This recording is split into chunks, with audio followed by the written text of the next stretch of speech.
Gracias. Solo quiero saber qué camino debo tomar. Pues depende a dónde quieras ir tú. Eso no importa.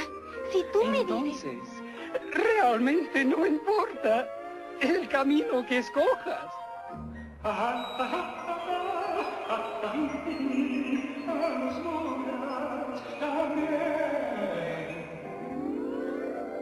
Oh, se me olvidaba. Si de veras quieres saberlo, se fue por ahí. ¿Quién? El conejo blanco. ¿De veras? ¿De veras qué? ¿Que se fue? ¿Quién? El conejo. ¿Cuál conejo? Pero si acabas de decirme que me... ¡Ay, Dios! ¿A que tú no puedes hacer esto? No. Sin embargo, si yo buscara un conejo blanco, le preguntaría al sombrerero loco. ¿Al sombrerero loco? No, mejor no. Oh, ahí está la liebre por este lado.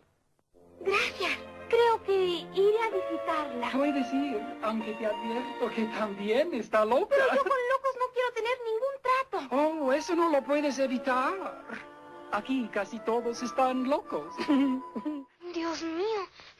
Más vale ser amable con esta gente, porque todos parecen estar locos. Tu ets perfecta? No ho sé. I tu? Pues clar que sí. I tu, que ets perfecta? Però n'hi ha algú perfecte? No ho sé. Clar que no. No? No, no hi ha ningú perfecte.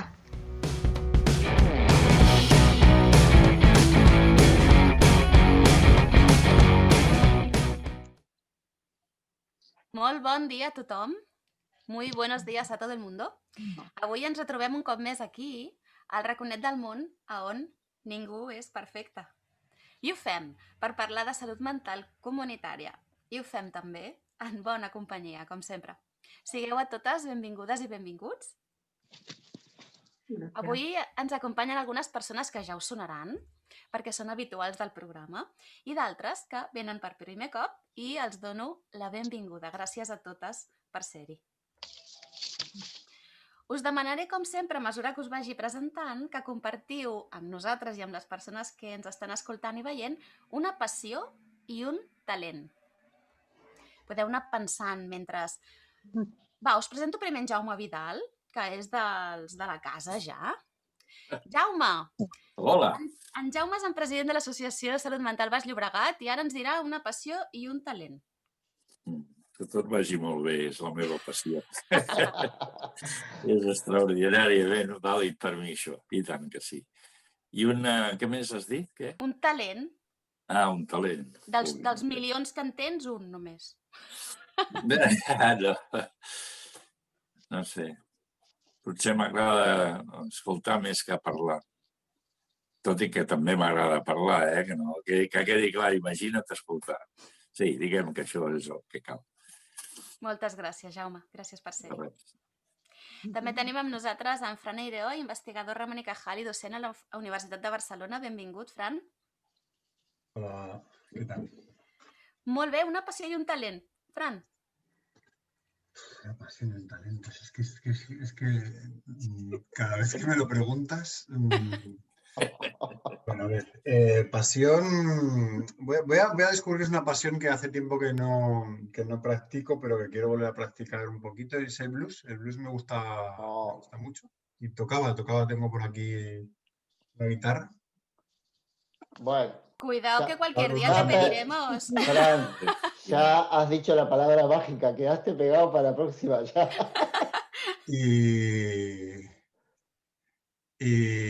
Pero no era mi talento tocar la guitarra. Tocaba lo que podía. Y un talento últimamente básicamente sobrevivir con los recursos que tenemos, poder sobrevivir en el mundo este que tenemos de aislamiento y optimizar mucho el tiempo para que me dé tiempo a hacer cosas con mi hija y no sé, creo que lo estoy consiguiendo. Dentro de que echo mucho de menos el mundo anterior, me apaño con Zoom, con Jitsi, con Collaborate, con Teams, pongo la tecnología en la lavadora, cuando viene la niña está todo preparado, doy una clase, tal. Está todo como muy ordenadito. Tengo la nevera así, con tuppers, congelo, no sé qué. O sea, he conseguido optimizar mi vida de una manera milimétrica en el mundo de la pandemia. Gran talento. Un día te pediremos que lo compartas un poco. La metodología. Gràcies, Fran. També tenim amb nosaltres en José Pérez, psiquiatra del Parc Sanitari de Sant Joan de Déu. Bienvenido, José. Hola, buen día, Tutón. ¿Qué tal? Buen día. Bueno, encantado de que me hayáis invitado y poder participar con mi comentario y mis reflexiones. Entonces, lo de la pregunta esta difícil. Bueno, pues yo diré que para mí la pasión más importante de mi vida es la pasión por vivir y por la vida. Esta es mi pasión más importante, ¿no? Luego tengo sus pasiones o pasiones parciales también, pero esta es la más importante. Y luego hoy voy a señalar una cosa, lo del talento. Hay una cosa que a mí estaba reflexionando mientras comentaba, que a mí me encanta, ¿no? Que es, por ejemplo, eso es fundamentalmente la idea del bricolaje, pero no del bricolaje útil, de pues, hacer mesas, sillas, montar muebles de IKEA, no, sino a mí me gusta el bricolaje cuando se rompe algo, por ejemplo un jarrón, se rompe algo así, ¿no? Algo se rompió, ¿no? Entonces me encanta coger todas las piececitas y buscar un buen pegamento, un buen pegante y tal, y entonces todo lo compongo y tal, lo reparo, compro productos y tal, y lo pinto y hago algo mucho más bonito que lo que se rompió. Esto me encanta. Qué bueno. Eso para los japoneses tiene un nombre. Sí, pero no recuerdo cómo se llama. Eso, los japoneses lo hacen con oro y con unas cosas ya especiales. Sí, estoy en ello. Gràcies, José, por compartir. Fíjate També tenim que amb han nosaltres... aparecido... Ya no tenemos pasiones, ya tenemos subpasiones. O sea, esto ya describe aquí, se ramifica. No sé si a Jaume le gustará mucho tanto trabajo.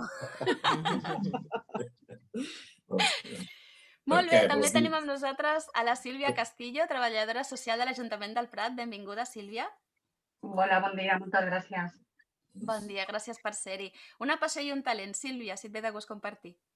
Bueno, per una banda, com a passió, podria dir que m'apassionen les persones. M'apassionen les persones, lògicament, en el meu àmbit professional, perquè estic amb elles cada dia i tot i que són uns moments molt complicats i que estem en plena pandèmia i una crisi molt gran, crec que per una banda és un privilegi poder compartir amb elles i poder col·laborar amb aquestes persones. I, lògicament, en el meu àmbit particular, adoro estar amb la meva gent, adoro els meus amics i poder descobrir i formar-me cada dia una miqueta més gràcies a les persones que tinc al costat. I no sé, com a talent és complicat. No és fàcil dir un talent, però jo crec també, analitzant la situació d'ara, crec que podria dir la readaptació. O sigui, hem passat una època en què hem estat molt estables i, relativament bé dintre del que hi ha, i això ens ha trasbalsat a tots, el que ens està passant, i la possibilitat de readaptar-te i continuar lluitant crec que per mi és molt important. I tant. Gràcies, Sílvia. A vosaltres. També ens acompanya la Mònica Civil Quintana, psicòloga de formació i activista en salut mental en primera persona, membre d'Activament Catalunya Associació. Benvinguda, Mònica. Hola, moltes gràcies. Doncs la pregunta m'ha fet donar moltes voltes, Però, una passió són els meus nebots, l'Eloi d'11 anys i la Maria de 5, que fa 3 mesos que no els veig perquè no vivim a la mateixa població i no els veig presencialment, ens hem vist per alguna videoconferència. I com a talent, fer la pallassa. M'encanta fer teatre i crec que no se'm dona tan malament i m'ho passo molt bé. També per les restriccions està sent complicat, però sí, diríem que seria aquest el talent. Moltes gràcies, Mònica.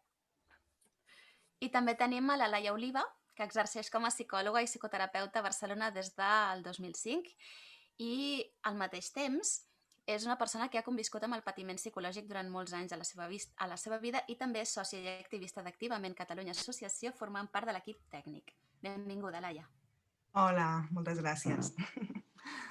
A veure, a mi també, com a la Mònica, m'ha fet pensar molt. Llavors, com a passió, no sé, no? O sigui, el fet de...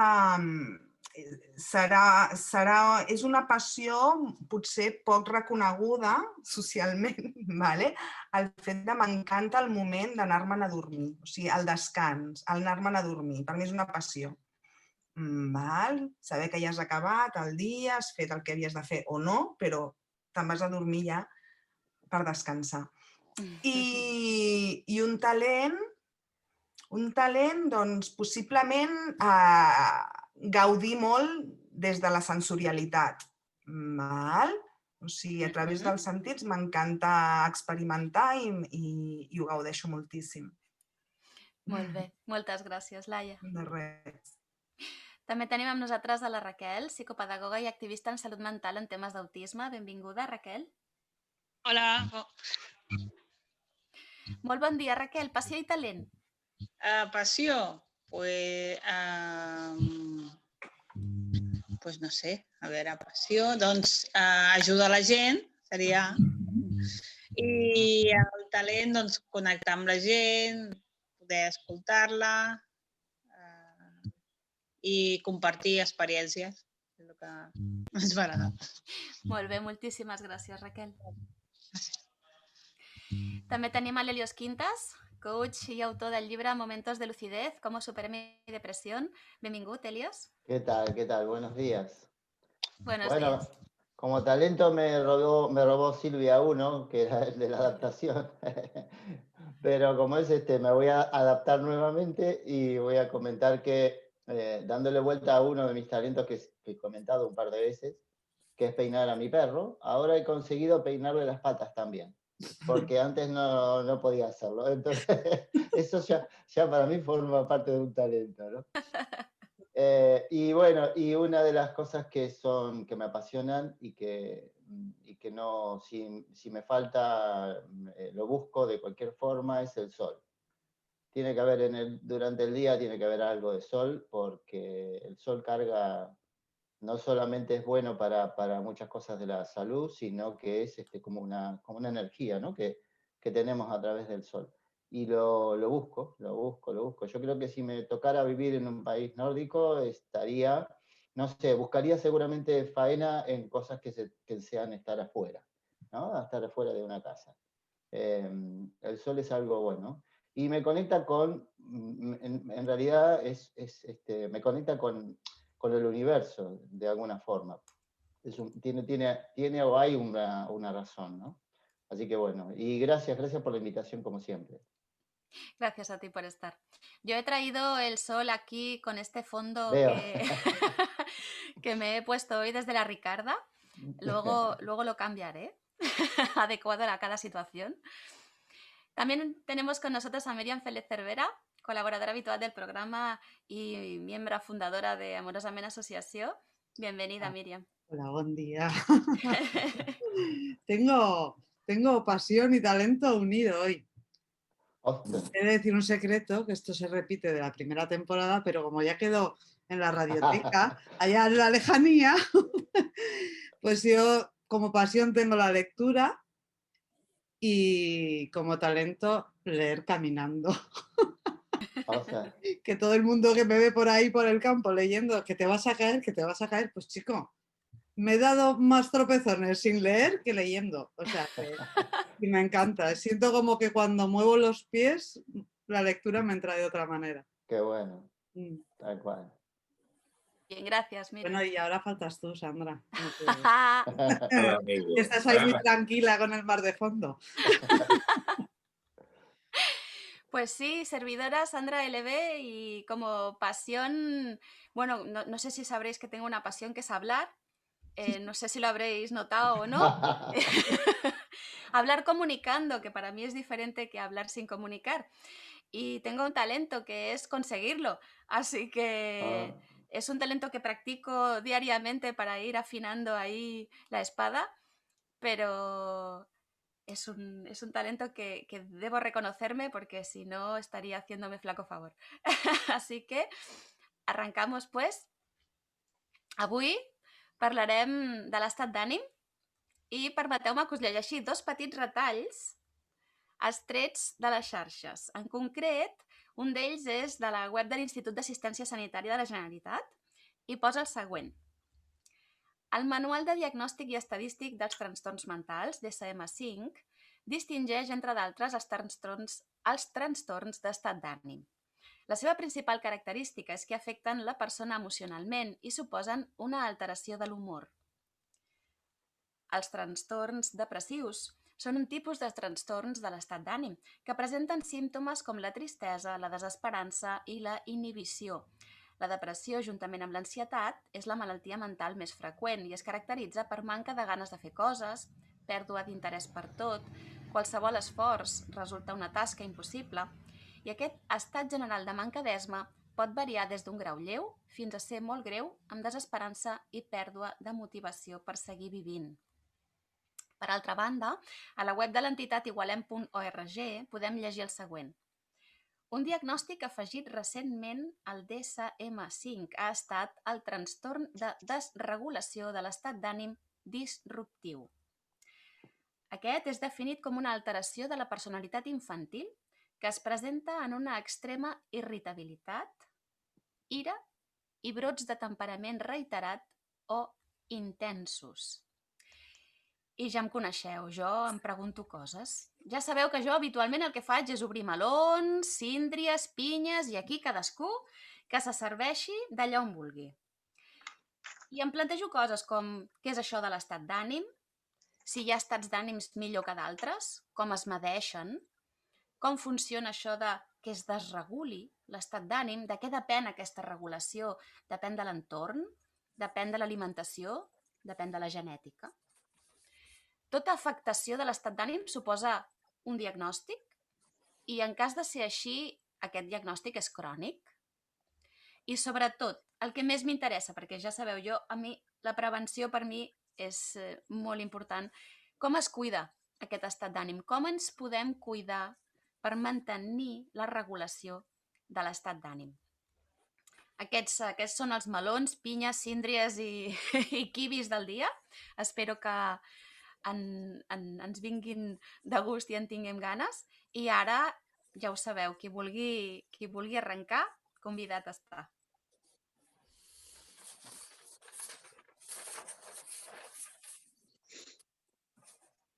A veure, a mi m'agradaria dir que a mi em fa molta por que cada vegada el DSM afegeixi més diagnòstics psiquiàtrics, que es diagnostiqui i es psiquiatritzi a les persones, però sobretot als infants, i això porti a una medicalització de la vida, perquè els estats d'ànim, tots tenim estats d'ànim. Crec que precisament en el moment en què estem vivint tots hem tingut moltes fluctuacions d'estat d'ànim per la situació d'incertesa, de por, etc. I potser seria un bon moment per plantejar-nos per què aquesta necessitat d'etiquetar-ho tot, de no preguntar-nos, o sigui, d'etiquetar-ho tot sense preguntar-nos el per què d'aquests diferents estats d'ànim, de com pot influir l'entorn, les circumstàncies, fins i tot l'aprenentatge de com a la família, quan ets petit, doncs com certes coses t'afecten més, t'afecten menys, i això et porta a tenir un estat d'ànim més positiu, més negatiu, com li vulguem dir. I crec que seria un bon moment per preguntar-nos-ho, no? Perquè si tots en aquest moment de pandèmia, del confinament que vam viure i tot, hem passat per moments de tristesa, de ràbia, de por, desesperança, etc. I això vol dir que tots hem de tenir un diagnòstic? A mi em fa molta por les etiquetes. No sé què en penseu. Moltes gràcies, Mònica. De fet, m'agradaria fer la pregunta directament. En quin moment passa de ser quelcom, una rebequeria. Clar, jo he llegit aquest diagnòstic infantil i és una rebequeria de tota la vida. Però, clar, en quin moment aquest estat d'ànim afecta la quotidianitat del nen i de la família i llavors cap a on ha d'anar aquesta mirada, si cap al nen, cap a l'entorn del nen, amb qui es treballa, si amb el nen, amb la família, amb tothom plegat, amb l'escola. No ho sé, jo diria que els nens i les nenes encara tenen els parcs tancats i tenen molts motius per estar enfadats. Però que ens expliquin els que potser saben més de com s'elaboren aquests diagnòstics, perquè a vegades també és cert que ho hem parlat altres vegades aquí al programa, que s'utilitzen terminologies específiques d'un món que és molt específic en els termes psiquiàtrics i es treuen d'aquest entorn, d'aquest context i s'utilitzen de manera més socialitzada. I aquí estem potser fent un mal ús d'una terminologia i d'un contingut dels termes que potser no... Sí, digues, Laia. No, jo amb el que ara estem comentant i tal, no? Jo el que sí que a mi em dóna la sensació, val? Que, o sigui, estic d'acord amb la Mònica, no? Quan parla d'establir diagnòstics i etiquetes amb nens, val? Crec que molts cops, no? A consulta jo m'he trobat que els pares busquen una etiqueta, no? Una etiqueta, un diagnòstic pel nen, per exemple, aquest que estàs dient tu, val? És molt, o sigui, apareix molt, val? Quan jo estic d'acord amb tu que, a veure, hi ha molts nens, no? Que poden tenir conductes més disruptives, però anem a explorar realment, no? Per què té aquestes conductes més disruptives, val? Llavors, o sigui, com està l'entorn familiar, val? Quin tipus d'educació, quin tipus de vinculació, com està el nen a l'escola, explorar els diferents àmbits per, més que trobar un diagnòstic que és individualitzant, seria més, jo penso que el més adequat seria un treball més pluridisciplinar d'explorar les diferents situacions que viu aquest nen i a partir d'aquí treballar molts cops, però molts cops, o sigui, jo crec que jo sempre he treballat amb les famílies. Jo volia fer aquest apunt. Gràcies, Laia. Ja veieu, m'he posat el context de treballar amb les emocions. No sé, a nivell d'investigació, Fran, tenim alguna dada que ens doni llum a què és l'estat d'ànim? Hi ha estudis sobre l'estat d'ànim que puguin dir-nos no, mira, és que la gent neix amb un estat d'ànim predisposant o no? L'estat d'ànim es fa o es neix? Estoy mirando algunas cosas porque creía que iba a ir por otros derroteros, pero creo que el doctor Pérez había levantado la mano antes que yo. No, parla. Así te damos tiempo a... Hay algunas cosas que me parece interesante que pueda reflexionar un segundito y así hago honor a la pedida de palabra que has hecho reglamentariamente. Gracias, Fran. Adelante, José. Sí. Bueno, a ver, este tema, la temática de hoy es una temática, a ver, yo quería introducir un poco porque es una temática muy sometida, como todo lo humano, a la subjetividad. Entonces, digamos que el ámbito de lo que se llama de la vida emocional de los humanos es un ámbito muy especulado con la palabra. ¿Qué quiere decir esto? Tengo aquí un libro que voy a enseñar, de Antonio Marina, que se llama El laberinto sentimental. Entonces, este es un tema importante, saber un poco en el medio que nos movemos. Nos movemos los técnicos, se mueven las familias y los pacientes y se mueven el mundo en general. Y es que el tema de la vida emocional y el uso de las palabras para denominarlos, hay una polisemia y una confusión muy alta. Quiere decir que, bueno, vamos a estar en un terreno donde la opinión y la palabra individual, pues hay que respetarla totalmente, porque no hay, digamos, como un catálogo cerrado y perfecto y definido de nombres adecuados para nombrar las sensaciones, las emociones, los sentimientos y la vida compleja de los humanos. Digamos que está sometido a este proceso constructivo de las palabras y también confuso. Valga esta introducción. Entonces, ¿qué es lo que ocurre? Pues que depende del ámbito humano donde nos movamos. Sabéis que hay distintos ámbitos. Pues, ámbito académico teórico, ámbito de sanitario, ámbito sanitario psiquiátrico, ámbito etológico, ámbito religioso. Depende del ámbito, se va a utilizar unas terminologías específicas para acercarse con la palabra a la vida afectiva de los humanos. Y entonces, pues, a veces hay pues, diferencias de opinión y diferencias ideológicas y de interpretación de las palabras que usan otros. Valga este tema. ¿Qué es lo que ocurre? Está ocurriendo, estoy totalmente de acuerdo con lo que han comentado los compañeros. ¿Qué es lo que ocurre con el ámbito de la catalogación psiquiátrica? Pues bueno, hay varias ediciones ya de las clasificaciones internacionales de los trastornos mentales, la ICD-10 y de la DSM, perdón, la ICD y la DSM. Está la DSM, que es la clasificación americana, la IC, que es la europea. Bueno, pues realmente es un tema que yo he comentado en algún otro momento, que está en una situación de crisis, digamos, del modelo.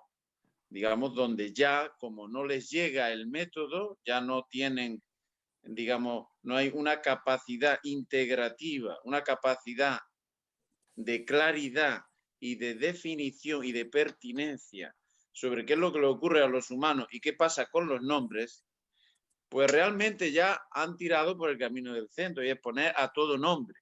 Y como antes decía Sandra, digamos, este nombre que yo pues, no lo había leído, este del trastorno de regulación del estado de ánimo disruptivo, pues bueno, ya mismo pues pondrán una novela para decir el diagnóstico, ¿no? Porque es la novela del ser humano ese.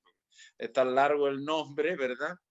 Y entonces realmente estos nombres sirven de poco. Muchas veces lo que ayuda es a generar estigma y a no facilitar lo más mínimo el cambio, la mejora y la estabilidad de las personas, sino todo lo contrario. Generalmente genera un problema, un hándicap y un estigma. Y esto es un tema que hay que decirlo en voz alta y en voz clara. Entonces, no se preocupen porque el modelo está en revisión y en los próximos años estamos en una revolución tecnológica y también ideológica y realmente este modelo de denominar el sufrimiento humano y los problemas humanos y de catalogarlo va a haber una revolución importante y se va a cambiar de una manera drástica. Y para esto también les invito a ustedes para que participen. Yo al menos estoy en ello. Muchas gracias, José. Fran, no sé si quieres aprovechar para... Y además voy a seguir un poco lo que decía José. Creo que es interesante contextualizar de dónde viene el uso de estas palabras. Hasta el DSM-2, el dominio del DSM, bueno, de sus congresos de preparación y de todas las comisiones que lo preparaban, era psicodinámico. O sea, que tenía mucho que ver con la práctica que sobre todo hace Francesc y también José está formado en psicoanálisis, si no me equivoco, ¿no? Cuando se pasa del DSM-2 al DSM-3, que esto ocurre en los años 80, se empezó a ver en los 70, se introduce la palabra mood affective en inglés, ¿no? Se introduce lo afectivo como sustitución de lo neurótico. Hasta el DSM-2 se hablaba de neurosis como concepto contrapuesto a la psicosis. Todo lo neurótico era lo que entendemos como malestares comunes y todo lo psicótico era lo que entendemos como malestares que incluyen ya alucinaciones, todo este tipo de digamos, distorsiones perceptivas ya que se relacionan con la psicosis, ¿no? Esto desaparece un poco, bueno, desaparece, se transforma en el DSM-3, que es donde ya tenemos una clasificación mucho más similar a la actual. En el DSM-3 también se introduce el estrés postraumático, ¿no? Acababa de ocurrir el tema de la guerra de Vietnam, y entonces pues también hay muchos... se multiplican los trastornos, es una de las veces que mayor aumento hubo, ¿no? Con esto del exceso de etiquetamiento y tal. O sea, el problema viene aquí, ¿no? Una de las narrativas del tema es que esto se hace para acercar un poco más los términos a la gente. Es decir, neurosis, mi abuela no lo entiende, pobrecilla, ahora está en fácil, ya es muy mayor. Pero vamos, ni mi madre tampoco lo entendería, pero estado de ánimo, ¿no? Afectivo, estado de ánimo es una cosa que se acerca más a... que esto no está mal en principio. Es decir, una de las cosas que se reivindica ahora, sobre todo desde estas cosas que anunciaba José, ¿no? Ahora hay un marco de poder, amenaza y significado, que es una alternativa que ha lanzado la Sociedad Británica de Psicología, junto con activistas de salud mental, movimiento en primera persona británico y anglosajón en general. Es decir, una de estas alternativas con una ideología muy distinta, sin etiquetas, con un sistema de formulación mucho más amplio, mucho más narrativo, mucho menos nomotético, más ideográfico, etcétera, etcétera. O sea, más abierto a la experiencia personal, más abierto a las críticas que se han hecho desde los movimientos de supervivientes en primera persona. Pero que desde este movimiento y, por ejemplo, en este marco de poder, amenaza y significado, se reivindica mucho que utilicemos palabras más cercanas a las personas, menos tecnicismos alejados, ¿no? Y yéndonos hacia atrás con el DSM-3, bueno, pues más o menos lo intentaron. ¿Problema que tienes con esto siempre? Que acercar las cosas a la gente a veces también puede implicar una sobrecarga del sistema, ¿no? Lo acercas tanto que todo el mundo dice, ah, pues mira, a mí también me pasa. De hecho, uno de los diagnósticos es lo tenía por aquí, tenía abierto el DSM, está uno que está relacionado con la menstruación. Y es un diagnóstico DSM. Sí, lo confirmo. Estaba buscando cuándo apareció, creo que en el DSM-3 no estaba, no sé si apareció en el 4 o en el 5, pero vamos, que tenemos un diagnóstico postmenstrual como un diagnóstico psiquiátrico. Tengamos también en cuenta que una cosa que es importante es que el DSM es un manual americano. Y que es americano no solo porque está en Estados Unidos, sino porque en Estados Unidos dicta lo que entra dentro de lo que tienen que pagar las aseguradoras. Recordemos que tienen un sistema básicamente privado de salud y lo que entra o no te entra en el seguro es muy importante. Es decir, que aquí los intereses están muy encontrados, pero por ejemplo aquí la industria farmacéutica a veces tiene conflicto de interés contrario a las industrias aseguradoras, porque las aseguradoras quieren gastar menos en pastillas y la farmacéutica que se gaste más. Con lo cual aquí los interesa. La ecuación es compleja. La ecuación es muy compleja. Pero sí, y además eso, ¿no? Pedimos que se acerquen los términos a la gente común, los acercamos demasiado, todo el mundo tiene un trastorno.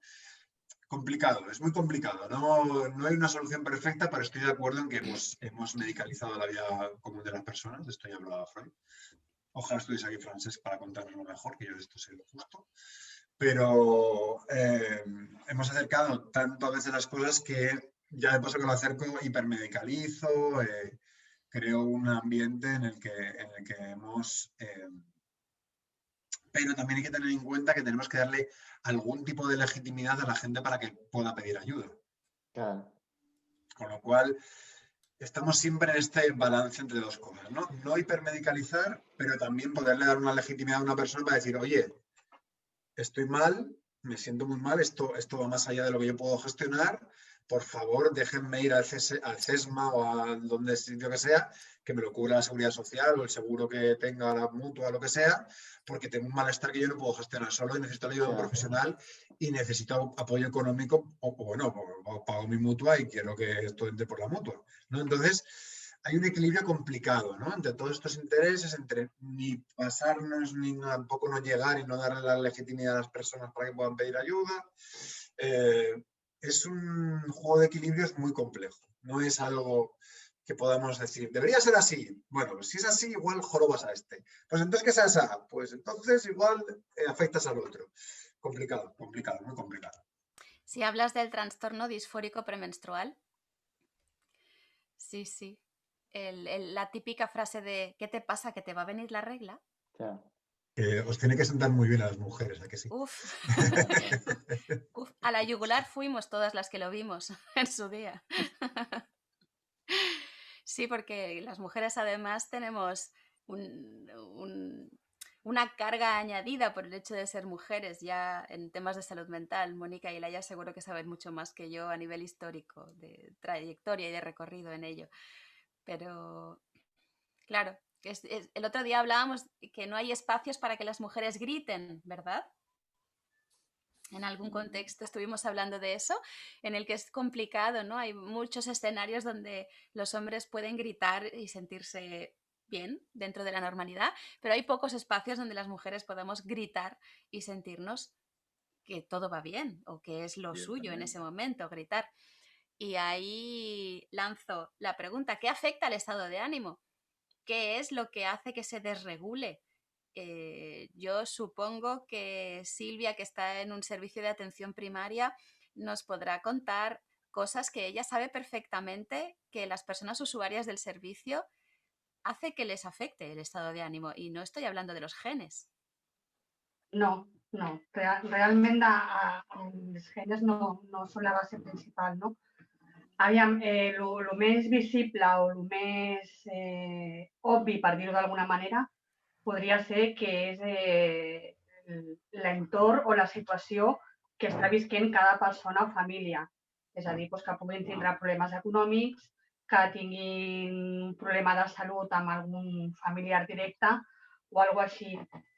Però jo no només m'agrada quedar-me amb aquesta part més material o més visible, no? Jo crec que l'estat d'ànim és completament subjectiu i pot ser que el teu entorn estigui perfectament bé, que tot estigui estable, però que dintre de tu hi hagi un malestar que ni tu mateix a vegades pots explicar. No saps dir què et passa. Tinc feina, la parella bé, els meus fills estan bé, però tot i així em trobo malament. I crec que el tema de l'estat d'ànim moltes vegades ens limita en el nostre dia a dia, però jo crec que inclús hi ha moments en què aquest mateix estat d'ànim, tot i que no sigui positiu, ens pot ajudar inclús a tirar més endavant, a donar-li la volta a la situació. Clar, tot depèn del que estigui passant, no? Jo en el despatx el que ens trobem habitualment són problemes que limiten completament a la persona o a la família i intentem donar la via o com a mínim l'acompanyament i assessorament necessari perquè ojalà tinguéssim les respostes i la cobertura que tots necessitem, no? Però la situació no ens ho permet. Però sí, en el despatx és complicat, però inclús el tema de la conversa es fa molt difícil. Quan tu intentes donar-li eines a aquella persona perquè tiri dels seus propis recursos, però lògicament ella està pensant en que no pot pagar, per exemple, la hipoteca del pis, és igual el que tu li estiguis dient. Llavors, hi ha una manca de comunicació de les dues parts, no? I en la nostra feina afecta moltíssim, inclús la nostra pròpia estat d'ànim. O sigui, nosaltres som persones, com tots vosaltres, quan exerciu la vostra professió, no pots oblidar aquesta part teva, que sí que l'intentes sempre treballar i intentes portar-ho el millor possible, però és un factor superimportant, molt important. Sí, perquè a més vivim en... Bé, jo diria que potser la finalització d'una etapa, o potser és que jo vull que s'acabi ja, de positivisme extrem, no? El you can do it, aquest del liberalisme nord-americà, que ens ve a dir que en realitat si ens va malament és perquè ens ho hem buscat, si no ens va millor és perquè no ens esforcem prou, si tot és dins nostre, tot és dins nostre. I bé... No sé, digues, Mònica. Sí, completament d'acord. Jo, la psicologia positivista, el Mr. Wonderful, és posar el problema o focalitzar-lo en la persona, no? És al cap i a la fi el que dius tu, culpabilitzar la persona dels problemes que té quan està obviant tot el context en el que viu, les coses que li poden estar passant. Jo, per exemple, parlant en primera persona, als 13 anys vaig debutar amb una depressió major. En aquell moment no tenia ni les eines ni el poder reflexionar sobre què m'estava passant i què m'havia portat a tenir aquest problema.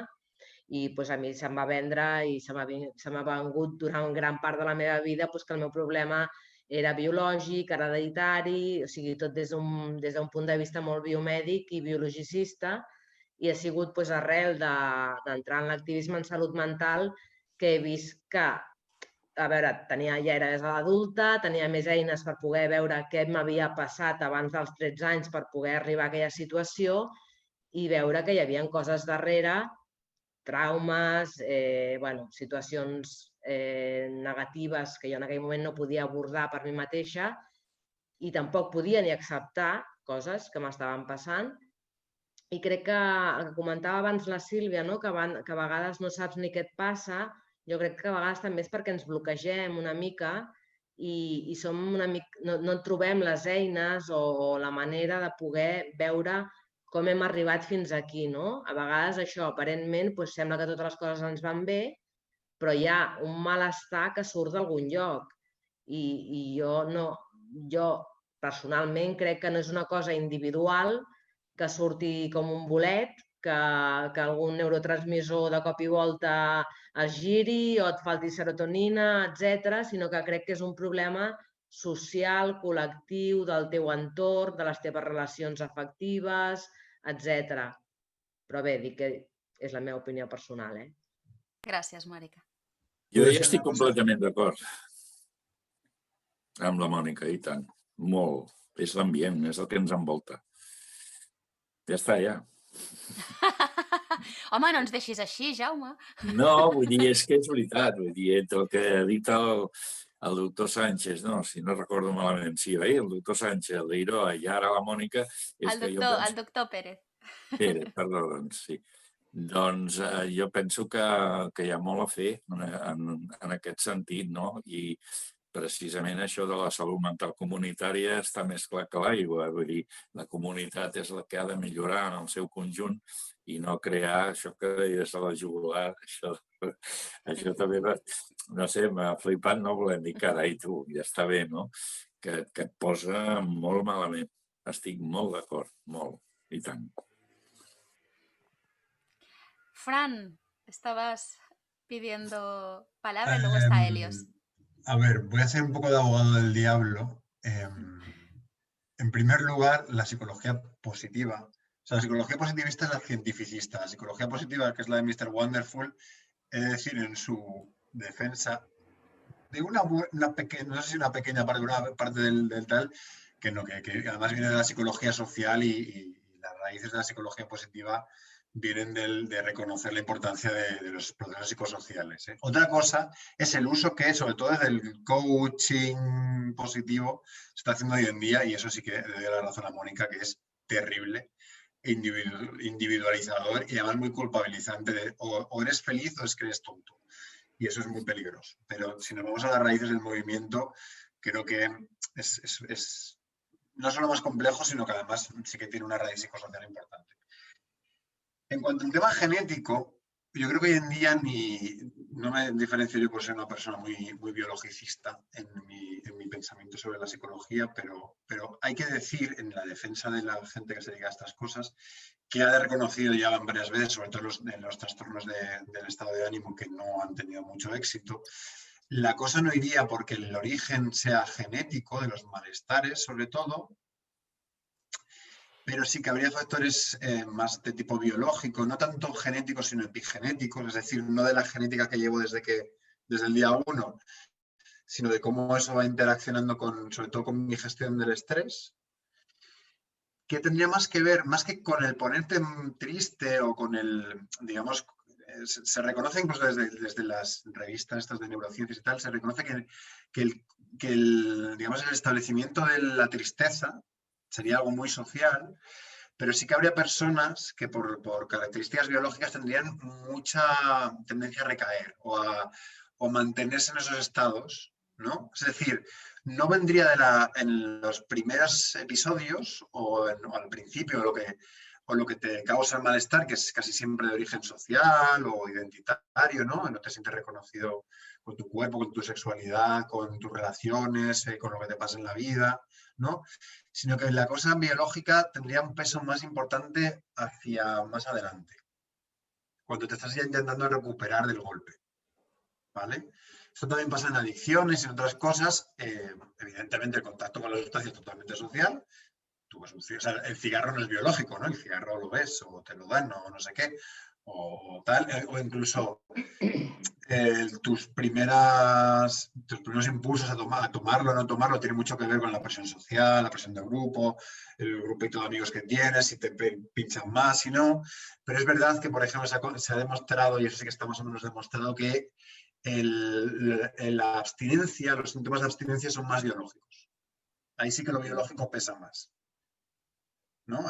Cuando ya tienes el mono, ¿no? De toda la vida, el mono sí que es bastante biológico, no tanto psicosocial. Y en los trastornos afectivos pareciese que la cosa va más porque no es tanto el primer golpe el que te tira, sino que hay personas que por ciertas características tienen más problemas a levantarse. Que no quiere decir que sea 100%, evidentemente se levanta antes el que tiene un buen apoyo social, el que tiene pasta, porque tiene recursos para poderse levantar de muchas más maneras que el que no la tiene, el que tiene una educación mayor, pero también tiene mucho que ver con la capacidad, ¿no? de poder conseguir trabajo, recursos. O sea, hay un porcentaje mayor que no el 100%, ¿eh? Pero es verdad que si al principio la cosa tiene muy poco peso biológico, lo va ganando en cuanto ya tenemos personas que es que lo que les pasa es que la cosa les dura mucho, les cuesta levantarse, tienen muchos sentimientos encontrados. Eso sí que ahí ya empezaría ya a tener un poquito más de peso biológico que en un 100%, ¿eh? Pero igual si al principio es un 5, un 1, algo insignificante, ahí sí que va empezando a ya ser un 10, 20, 30, lo que sea. Gracias, Fran. Adelante, Helios. Muy bien. Es un tema el tema de los estados de ánimo es un tema de tratamiento recurrente en las familias, en las personas. Es algo que digamos que se mantiene como algo, digamos que es cotidiano, ¿no?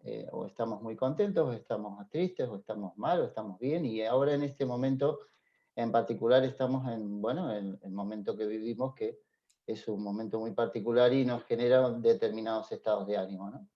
Hay una cosa que hoy hablaba Francisco al principio, más temprano, que enlaza con algo que es parte de lo que yo intento hacer, que es acercar de alguna forma la salud mental al que no habla el léxico y al que no entiende de cuestiones, ¿no? Y que es el hecho de, hay un concepto que vengo trabajando hace un tiempo y que cada vez estoy más convencido que es que la salud mental es algo de todos y no es una cosa solamente para especialistas o solo de especialistas. Y entonces Fran hace un comentario que es, por ahí el hecho de conocer demasiado a la gente le puede generar una problemática añadida, ¿no?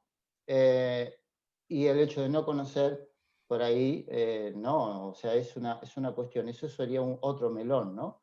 En cierto modo, ¿qué es lo que tendríamos que saber o qué es lo que nos serviría saber y qué es lo que no nos serviría saber? Yo siempre planteando la cuestión de los ámbitos, como dice Pérez, ¿no? El tema de los ámbitos. El ámbito mío, el ámbito que yo pretendo es el ámbito de la prevención al público que no entiende nada de cuáles son sus afecciones, ¿no? Que es la cuestión.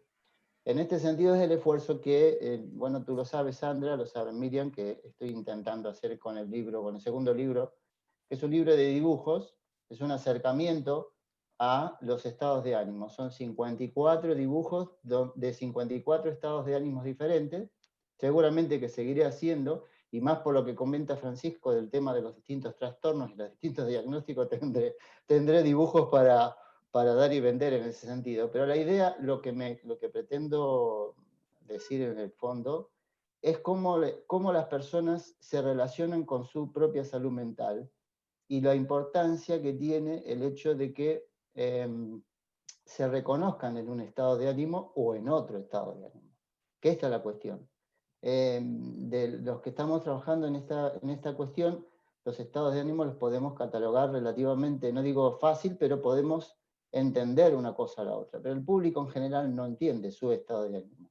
Y ese acercamiento, desde los que conocen la temática, o de los investigadores especialmente, al público en general, es lo que puede permitir que tengamos en general una mejor salud mental. Y los que intentamos hacer de intermediarios, tenemos que mejorar día a día, ¿no?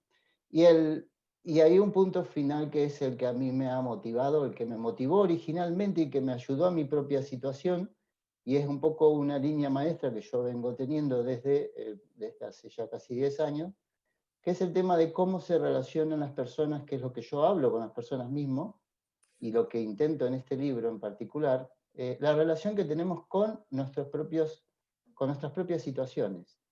Ahí hay un punto de comprensión de cómo gestionamos cada uno de nosotros las situaciones que estamos viviendo, incluso la propia,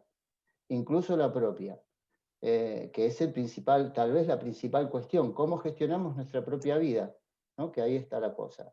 En ese punto es donde las terapias o las formas de llevar las cosas, ¿no?, en salud mental se bifurcan y hay un montón de opiniones sobre cómo hacer una cosa o cómo hacer la otra, ¿no? Lo importante, desde mi punto de vista, y acá es donde lo que yo pretendo, es que las personas asuman su propia salud mental y hagan un diálogo, y en un diálogo provechoso con el profesional o con los profesionales, entiendan su propia situación. Y no que se dejen hacer, que es el problema principal que muchas veces ha pasado, que el paciente o la persona afectada deja hacer y no interviene en su propia problemática. Y esto es clave, porque yo entiendo que los diagnósticos no debieran o no son necesariamente, son como una foto finish en un momento particular del momento de la vida.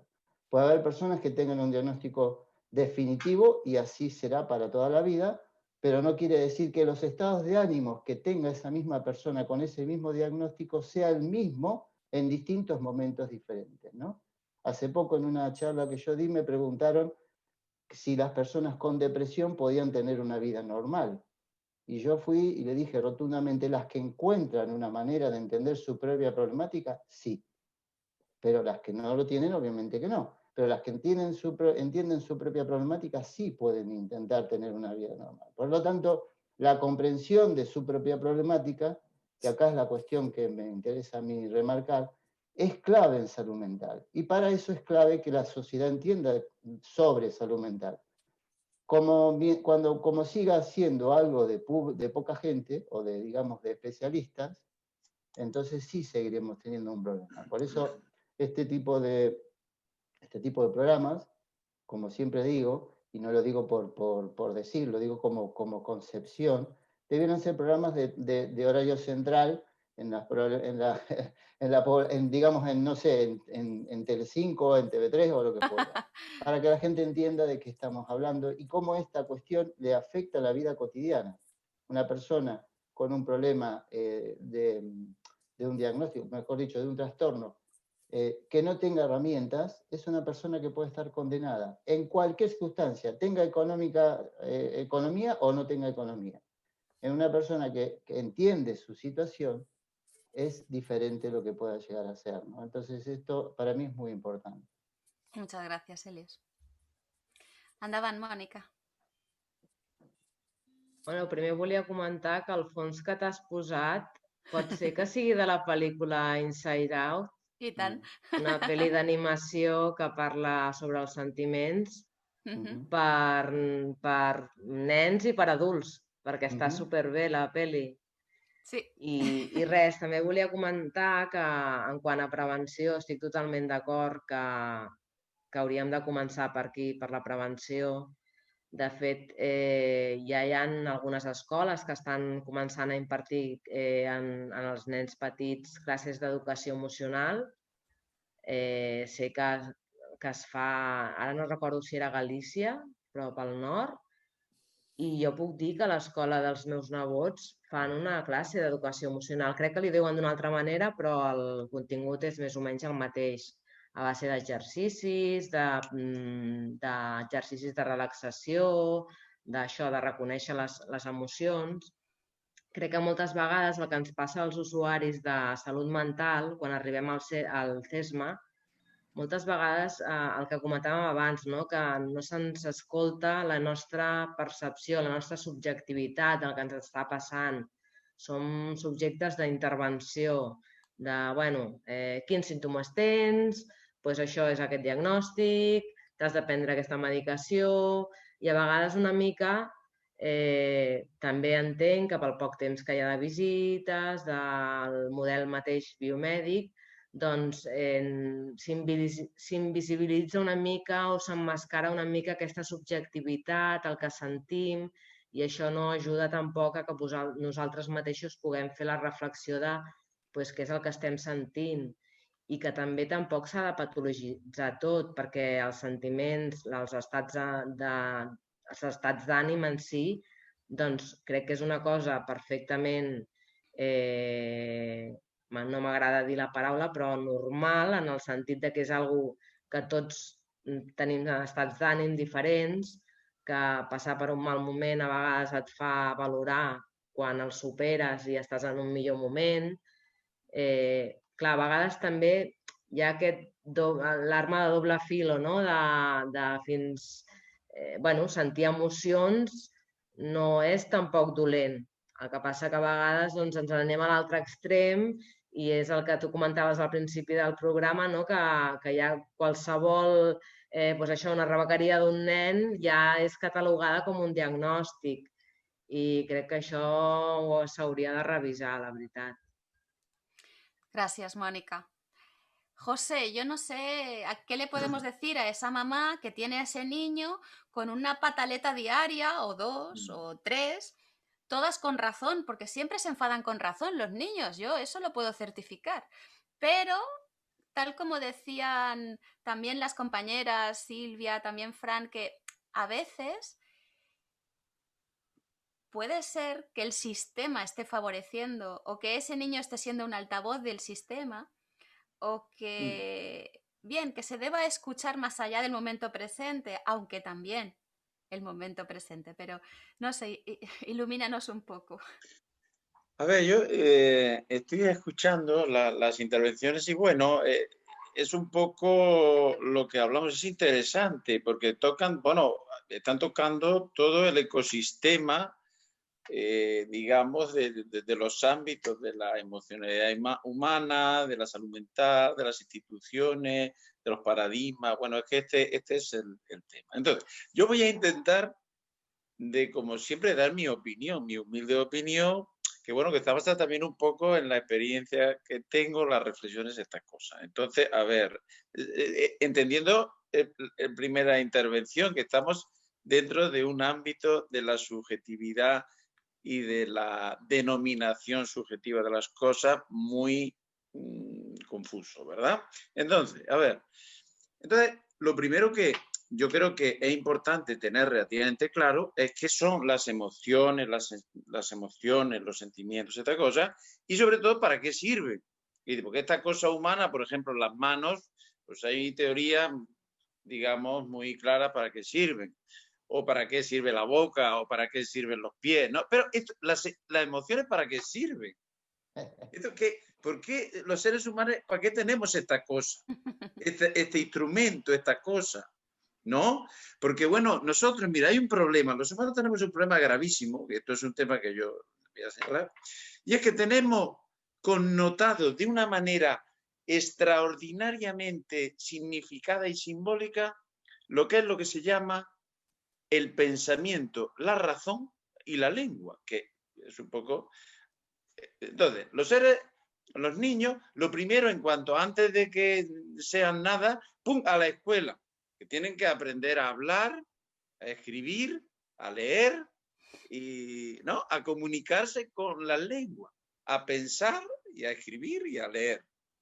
Bueno, eso está muy bien, porque la razón, digamos que es un elemento evolutivo superior de la especie y hay que dotarla y hay que significarla y hay que darle importancia. Pero tenemos un problema, y es que tenemos una cosa que no es tan fantástica, que es más animal, más biológica, más primitiva, que es la vida afectiva. Pero esta vida afectiva tiene su utilidad, porque antes de que nuestros antecesores primates hablaran, sentían, tenían sensaciones, emociones y sentimientos. Porque sabéis que esto es un plano que se hunde en la animalidad humana. ¿Ok? Entonces, a lo que voy. ¿De para qué sirven las emociones? También es una pregunta que hago a los compañeros y también al mundo. Es que es importante saber, decirle a los padres, a la sociedad, a los psiquiatras, a los psicólogos y a todo el mundo y a los niños, ¿para qué sirve esto? ¿Qué hacemos con esto? Entonces, bueno, estamos en un auditorio profesional y más o menos, aunque yo estoy así como si no supiéramos nada, sí que sabemos, ¿no? Entonces, ¿para qué sirven las emociones? Pues fundamentalmente las sensaciones, emociones y sentimientos tienen una utilidad fundamentalmente comunicativa con nosotros mismos y con los demás. Es una forma de comunicación previa al lenguaje y al pensamiento. Y son elementos de orientación de cómo estamos como animales y como personas y cómo está el mundo y cómo están las relaciones. Para eso sirven los sentimientos. Digamos que son un instrumento para sobrevivir, para adaptarnos y sobrevivir. Para eso sirve la emoción. Y ahora voy a poner 4 ejemplos rápidos para no acaparar la intervención. Por ejemplo, ¿para qué sirve el miedo? Pues el miedo es una cosa muy útil. Porque claro, si tú, por ejemplo, estás delante de un cocodrilo de 7 metros y vas nadando y no tienes miedo, pues digamos que desaparece y ya pues tu generación desaparece. Si te come con 17 años, pues ya no tienes hijos y desapareces como fenómeno genético y como individuo.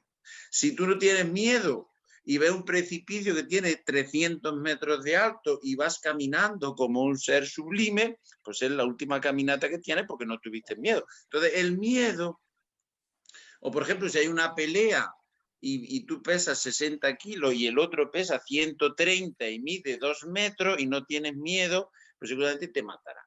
Entonces, ¿para qué sirve el miedo? Pues para no morirte, o sea, para vivir, es un sistema de protección. Voy a poner otro ejemplo. ¿Para qué sirve, por ejemplo, la tristeza? Pues la tristeza tiene una utilidad, es muy importante. El sentimiento de tristeza es pues cuando tú tienes algo que es muy bueno, que es muy útil, que es muy interesante, que te produce felicidad y alegría, y se te estropea o lo pierdes, pues es bueno que te enteres. Es bueno que, claro, si tienes, por ejemplo, una novia que quieres mucho y que es guapísima, o un novio que es guapísimo y quieres mucho, y lo adoras y vives por él y estás enamorada y te deja, pues bueno que te enteres de que estás triste, porque eso es una pena, es una tristeza. Si tú, por ejemplo, tienes 18 años, estás fuerte y sano y competente y pierdes una pierna, pues es normal que estés triste, porque has perdido algo maravilloso, fantástico, etcétera, etcétera, etcétera. No voy a poner más ejemplos de tristeza. Pero es bueno que te enteres, porque si no te enteras y vas con una pierna andando, o si no te enteras de que no tienes novia y vas como si fueras con ella, pues entonces tienes una psicosis, te puedes poner mal si no te pones triste. ¿Ok? Entonces es bueno que lo sepas. ¿O para qué sirve, por ejemplo, la culpa? Pues la culpa, que es un sentimiento más social, pues tiene también una utilidad, porque si tú coges y haces cosas malas para los otros, cosas perjudiciales, transgredes las normas, las leyes, y te da igual y no sientes culpa, pues eres un peligro público. Es bueno que sientas culpa, etcétera, etcétera. No voy a entrar en más. Entonces, ahora, ¿cuál es el problema de las emociones? Porque esto es para lo que sirven. Luego es bueno que estemos en contacto con nuestra vida afectiva, es bueno que nos eduquen nuestras familias, nuestros profesores y nuestra sociedad en qué son las emociones y para qué sirve y cómo utilizarlas. Y sobre todo, es bueno tener esto que planteaba la compañera anterior, esta educación, que no es una educación cognitiva, porque no tiene que ver con eso, con las palabras, es una educación emocional. Ahora, el tema es que no hay profesores emocionales, ¿no? Pues son los psicólogos, los salud mental, los padres, los tíos, los abuelos, pues son los formadores, digamos, del manejo emocional. Y eso pues depende, claro, donde estés, donde caigas, donde hayas nacido, cómo te manejes, pues tienes más o menos suerte. Luego, este tema es un tema absolutamente nuclear y es que las emociones es un tema importante y fundamental. Hay que haber una educación emocional, son cosas útiles y hay que estar formado en ello. ¿Y de dónde emergen lo que se llama las patologías? Los trastornos del humor, que tiene que ver con que si estás muy asustado, si te sientes muy culpable, si estás muy avergonzado, si estás muy triste, pues son disfunciones de los procesos de regulación, de gestión y de educación emocional. Esto digo. En esos tres ámbitos quedamos incluidos individuo, sociedad y contexto en general. Sí, tal cual. Muy bien, muchas gracias, José. Es un El placer la estructuración. Raquel, no sé si vols intervenir ara per explicar-nos una miqueta alguna cosa que sentis o que et vingui de gust compartir, o estàs a gust escoltant? Sí, el que volia afegir és que dins del que és la definició, per exemple, de l'autisme, el TEA ara, doncs hi ha un apartat que és el de problemes amb la conducta o conductes restrictives. I un dels factors, sobretot en nens, és el que comentava, el que has comentat d'irritabilitat, que això ho poden fer els nens, està més afectat, però els adults no.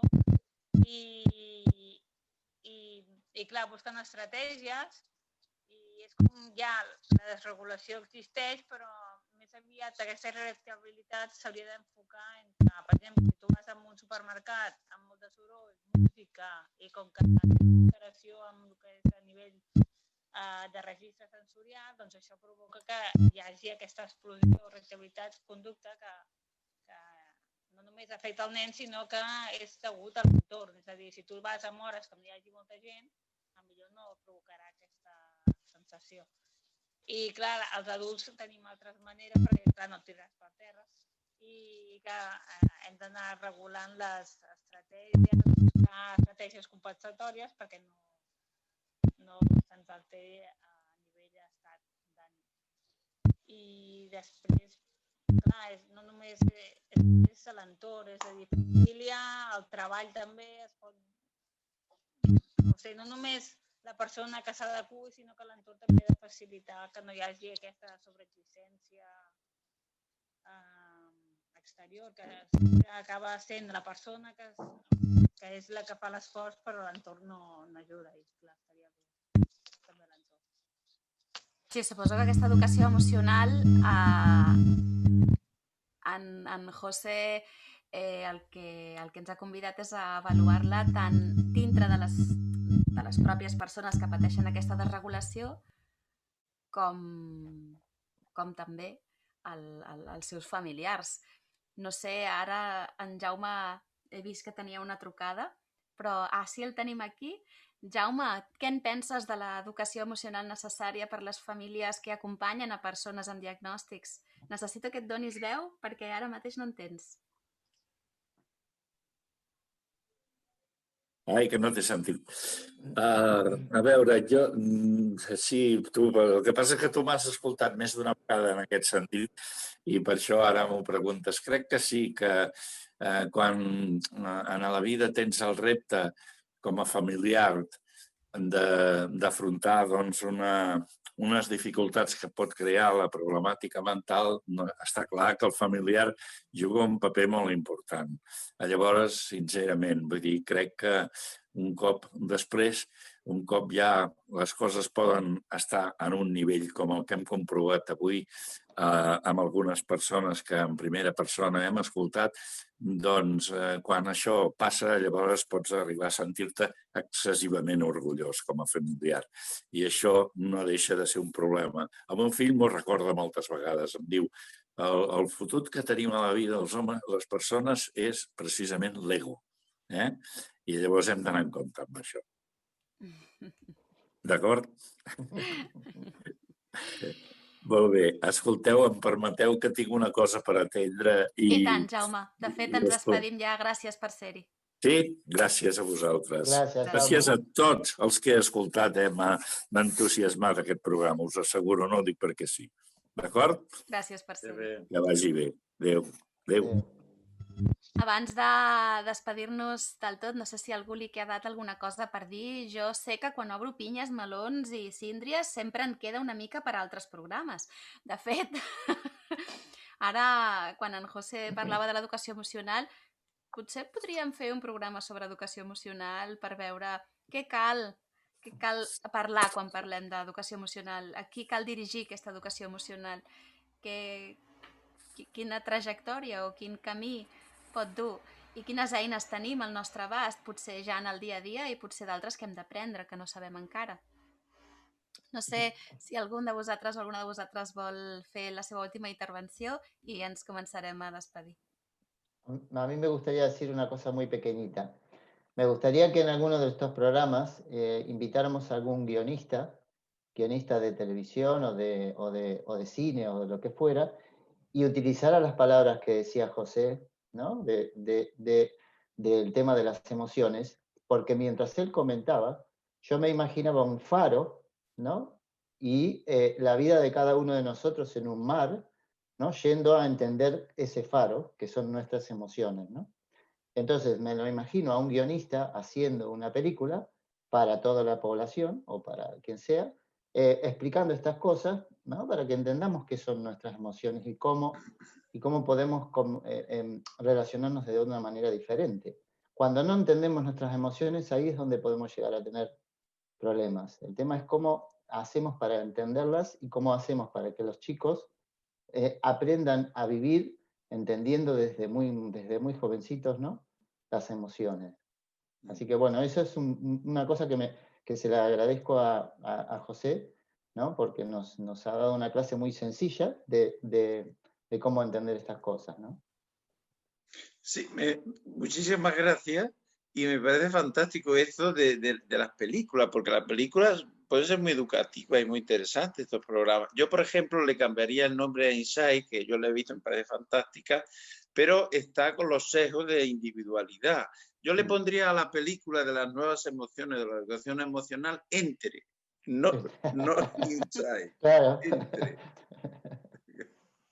Me parece muy interesante lo que dice José. Es decir, mis intervenciones hoy han estado más centradas en temas de investigación por informar un poco de eso, pero a mí una de las cosas que me parece muy relevante es que incluso dando por hecho que hay personas que van a necesitar un apoyo especializado porque tienen un problema que no pueden gestionar solas o lo que sea, ¿por qué estamos acostumbrados a que ese apoyo tenga que ser en un despacho cerrado? Bueno, hoy en día ventilado por el COVID, pero un despacho cerrado con un profesional sentado en una silla delante o incluso en el diván o lo que sea, ¿no? Pero entre dos personas. ¿Por qué no podemos pensar espacios de apoyo, de cuidados colectivos o otro melón de varias diferentes, donde haya más personas, o donde no se entienda, no esté la mesa en medio y dos sillas, y, ¿no? O sea, porque ese es el único contexto que podemos imaginar de ayuda especializada a una persona con este tipo de necesidades.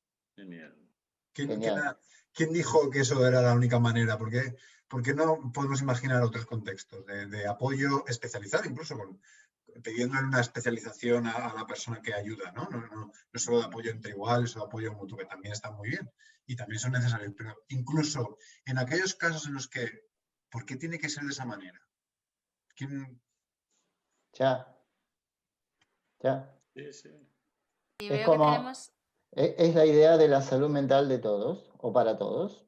que podamos utilizarla de manera, o sea, no en los momentos cuando no podemos comprenderla, ¿vale? Pero cuando podemos comprenderla, cuando podemos utilizarla en la familia, en la escuela, en el trabajo, esas cosas que debieran, digamos, insisto yo con el tema de la salud mental para todos. No lo digo como un eslogan político, lo digo como una necesidad de la propia sociedad para superarse. El hecho de entender la problemática de cada uno, y no lo digo en términos de coaching, porque si no parece como que lo rebajara en su nivel, sino en los términos de salud mental, lo digo. Y esto que dice Francisco nada, yo cada vez que participo con ustedes en este tipo de programas, más me refuerzo en mis conceptos, y en estos conceptos, que son los que debiéramos trabajar siempre, ¿no? Sí, en realidad me habéis hecho pensar en que antes la gente se encontraba en el Ateneo, ¿no? Se encontraban muchas personas en un espacio en el que a veces el estado de ánimo se regulaba con una partida de mus. Ya. En realidad creo que hemos perdido prácticas sociales, no digo ahora mismo, que también, pero que incluso aquí en los centros cívicos ese espacio para jugar a las cartas, al dominó o a cualquier juego no violento está destinado o visto solo para un tipo de personas, que es gente muy mayor, gente jubilada, que quizá se supone que no tienen nada que hacer y ser productivos, esas cosas. Así que quizá podríamos retomarlo por ahí, ¿no? Esos espacios de Ateneo donde empezamos jugando a las cartas y acabamos hablando de salud mental. Porque sí que es cosa de todos, es cosa nuestra. Y además, tal como Paul Ekman nos dejó claro en la película Miénteme, somos capaces de reconocer cuando el otro está afectado por una emoción, porque tenemos nosotros unas neuronitas aquí, las neuronas espejo, que lo reconocen, y a veces no somos conscientes de ese reconocimiento, pero en realidad sabemos profundamente cuando la persona que tenemos delante está triste o está afectada por alguna emoción. Y ahí, si tuviéramos conciencia de que sí es cosa nuestra también, podríamos preguntar: ¿quieres hablar? ¿Te apetece que hablemos de eso? ¿Quieres que te escuche un rato o quieres compartir qué es eso que te aflige?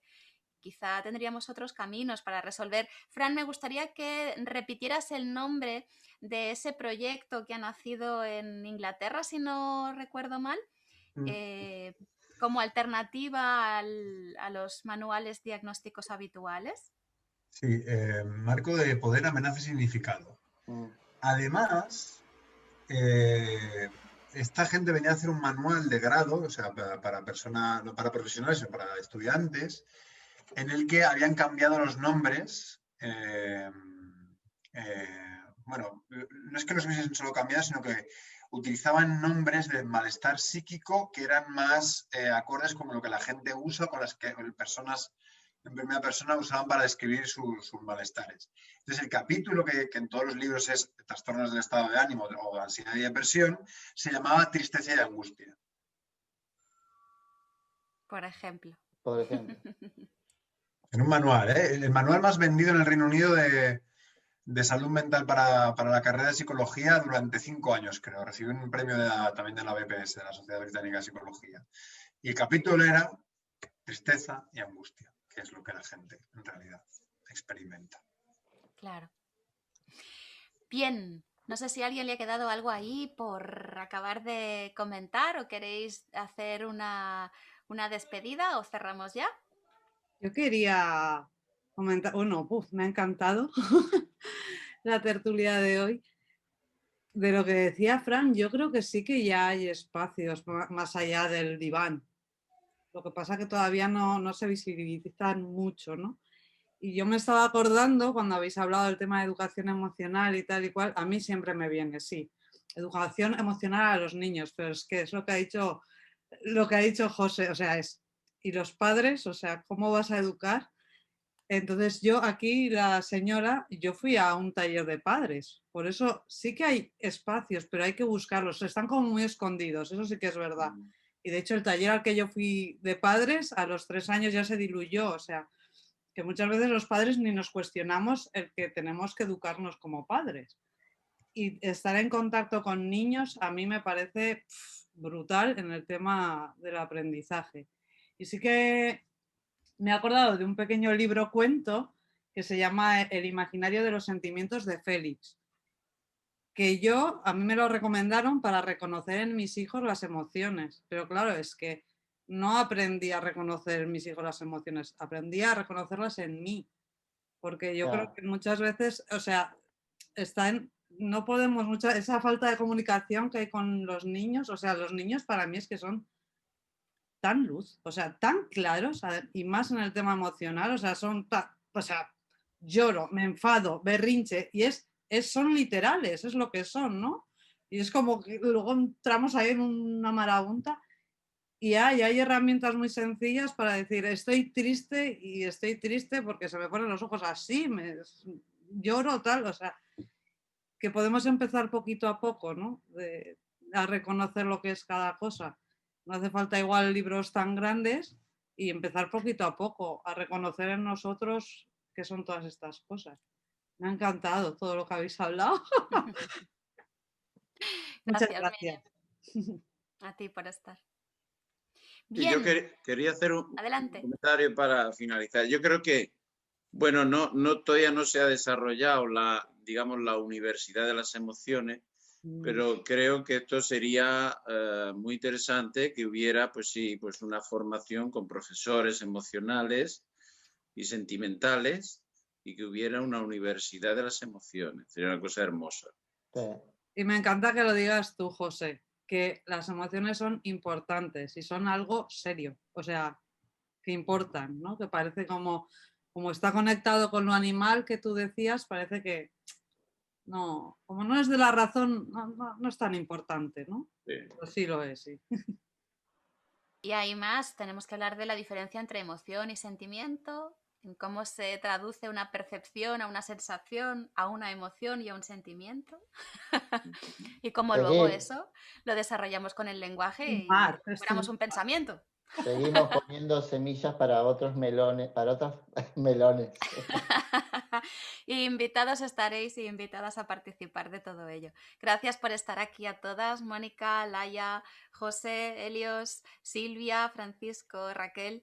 Gracias por estar aquí hoy y acompañarnos una vez más en dar un poquito de luz y clarificar cosas o a veces moverlas para que se visibilicen y nos entren ganas de saber más.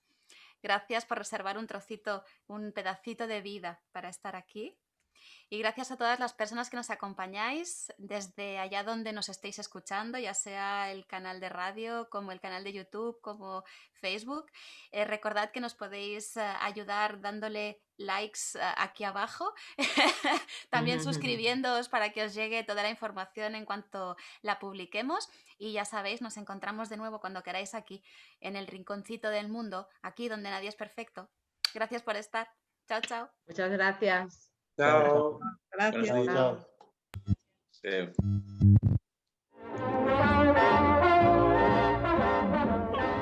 Ho sap la mamà. Ha plorat de contenta. Vol que portis el seu vestit de núvia. És de ranta blanca. Osgood, no puc portar el vestit de la teva mare. És que ella i jo no estem fetes de la mateixa manera. El farem arreglar. No, no ho facis. Osgood, t'ho diré directament, tu i jo no ens podem casar. Per què no? Doncs, en primer lloc, no sóc rossa natural. No m'importa. I fumo. No paro de fumar. És igual. Tinc un secret terrible. Els últims 3 anys he viscut amb un saxofonista. Et perdono. I saps què? Mai no podré tenir fills. N'adoptarem. Però te no vols entendre, Osgood? Sóc un home. Bé, ningú no és perfecte.